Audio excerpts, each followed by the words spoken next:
Revelation 3251.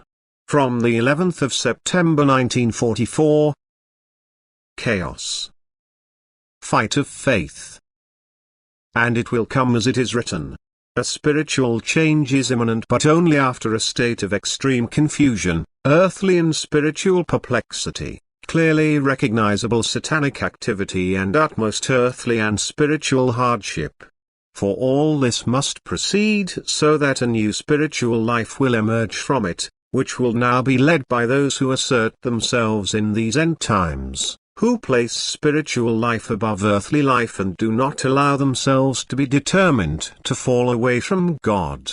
These will experience the new time, the spiritual transformation, and thus also the transformation of the old earth, and God's greatness will become apparent to them, His wisdom, omnipotence and love. Apparently the eternal deity is far away from the human race in the last days, but in truth it is closer than ever, for He courts every human soul, and that is why all the suffering is on earth, because it is a last means of winning them. And suffering is also a sign of God's love, who knocks at the individual's heart in order to make Himself audible to him. And when the last time has come, there will be no end to suffering and affliction, so that the human being may close his mind to the pleasures of the world, so that he may turn his thoughts towards eternity, so that he may learn to despise the earth and only recognize its spiritual purpose. And then an unspeakably sad process will take place, carried out on the believers who faithfully stand by God.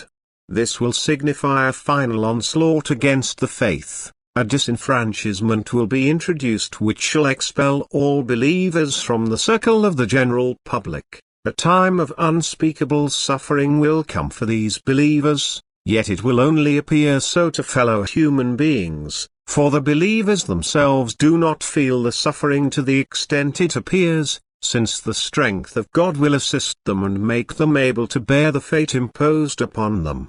Depending on the depth of faith is also the depth of suffering, which, although it appears unbearable before the world, is not such a burden to the believer that he is unable to bear it.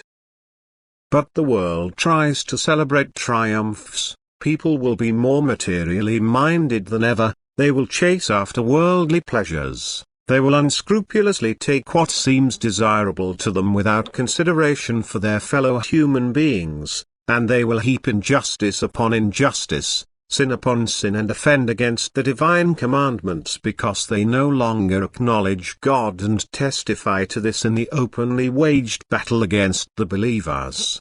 And it is only a small flock that lives scattered amongst people who recognize the near end and eagerly await it. For they know that the end will also bring the coming of the Lord and faithfully wait for Him who shall bring them salvation from deepest adversity. And God blesses their profound faith by revealing Himself to them wherever the adversity is great and people need strengthening. He is with them at all times, for every believing thought summons Him. Yet He still remains invisible. He only appears visibly in individual cases until the hour has come when He raptures His own, when He lifts them up in a living body before the work of destruction on earth takes place.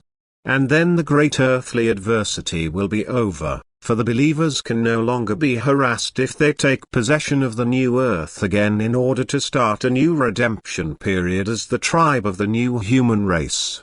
For all evil is banished and thus rendered harmless. Amen.